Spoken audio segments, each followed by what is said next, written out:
we are talking about Secrets of the Millionaire Mind, Mastering the Game of Inner Wealth by T. Harv Eker. Have you ever gotten a raise, and did that raise immediately increase your saving account balance? For most people, the answer is no. Harv applies Parkinson's law to our finances, saying expenses will always rise in direct proportion to income. Therefore, as your income doubles and triples, so too does your house payment and lifestyle expenses.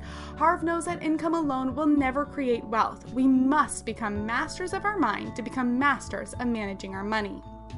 Do you believe that money is the root of all evil, the rich are greedy, and are you always worrying about money but yet hate managing it and spend it quickly and freely when you do get it?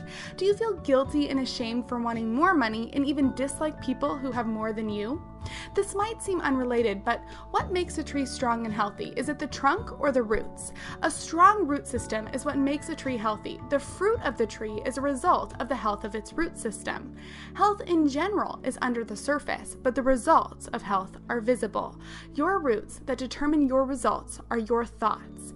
Our thoughts lead to feelings. Feelings lead to actions, and actions lead to results. But what creates thoughts? The answer is our programming or habitual ways of thinking. Unfortunately, for many of us, we have been verbally programmed to think that either money is hard to obtain, money doesn't grow on trees, or that rich people themselves are bad and greedy. When you grow up with these tapes playing in your mind, you start to subconsciously believe that being rich is first of all impossible, and even if you are rich, if you stay that way, you must be a greedy, terrible person. You need to rewire that programming to suit your financial goals. We need to realize that we are actually in a relationship with money and make an effort to improve that relationship. Harv gives us 3 steps to do so. Step 1 is to become aware of your wiring. Robert Allen says, no thought lives in your head rent-free. Step 2 is to understand why you think that way. Was it unconsciously learned from parents, or maybe an investment went wrong? And now we want to find evidence against our deeply programmed thoughts. People fall prey to the confirmation bias, is where we try and prove what we already believe to be true. So look for evidence of why your thoughts aren't true. If you think this economy is impossible to make money in, actually look for how that's not true, and you will see, in fact, plenty of people are making money and some are making fortunes. Step 3 is to start to disassociate from thinking that doesn't serve you. You will naturally do this when you start to question your thinking. Just remember my favorite bumper sticker: don't believe everything you think. Once you have started to acknowledge your programming, it's time to take responsibility for everything and believe you have the power to change. Harv says you are either creating your struggle or your success, and he also says money is a result, wealth is a result, health is a result, and your weight is a result. We live in a world of cause and effect. Because of the fact that our lives are a result of what we do, rich people are constantly learning and growing so they can become better and seize opportunities. See, trees' roots actually strengthen in the wind and bad weather, just like successful people who become stronger through adversity. In contrast, poor people think they already know it all. They see their issues as obstacles and do nothing to overcome those obstacles. To become rich, you must take charge of your life, start learning and growing, and stop being a victim. Harv says victims do 3 things. They blame everyone else and everything else for their lack of success. It's the economy, the divorce, the boss, my parents, everyone else's fault. And then they also justify their life situation. So if they're broke, it's because money isn't that important to them, or they got in business with the wrong partner. Also, they love to complain.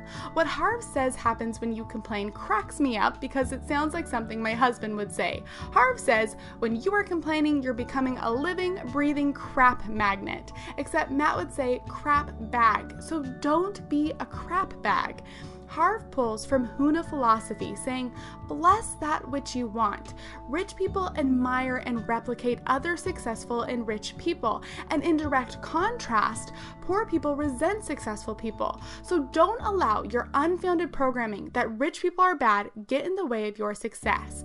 Be careful who you hang around, because everyone is affected by other people's life philosophies and energy. Take inventory. Are you hanging out with people that are constantly blaming, justifying, and complaining about their life circumstances. One of my favorite lines of Harv's is, "You either affect people or infect people." Certainly don't infect anyone, but at the same time, take precautions not to be infected.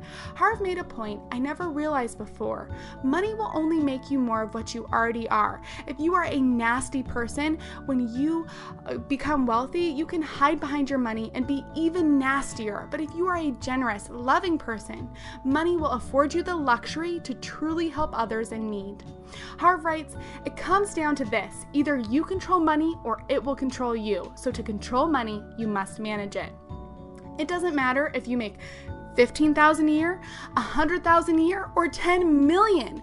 If you mismanage your money, the result is the same. You're broke. So to manage your money, you need to have a budget. Now, Harv does suggest a specific budget in the book, and I review it in my MP3 review. So listen to the MP3 and get the book for more. Please do the actualization worksheet and uncover your money programming. And let's end with a quote from Harv. "Training and managing your own mind is the most important skill you could ever own in terms of both happiness and success." Harv Eker. Now you make it a great day.